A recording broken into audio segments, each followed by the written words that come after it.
We'll guide you through how to use DaVinci Resolve with some essential editing tips to boost your video projects. If you find this helpful, consider subscribing and liking the video. First, open DaVinci Resolve on your desktop and create a new project. Once you're in, go to the Media tab where you can import your footage by dragging it into the media pool. Next, switch over to the Edit tab. This is where you'll spend most of your time. To start editing, simply drag your clips from the media pool onto the timeline.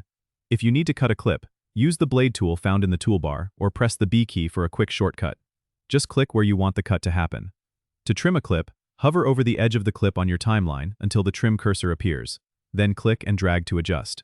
For adding transitions, head to the Effects library on the top left, find your desired transition, and drag it to the space between your clips. To color correct, switch to the Color tab. Here, you can use the color wheels to adjust the balance and look of your footage. Use the nodes to apply different color grading effects. For audio, go to the Fairlight tab, where you can enhance your sound quality with EQ and effects.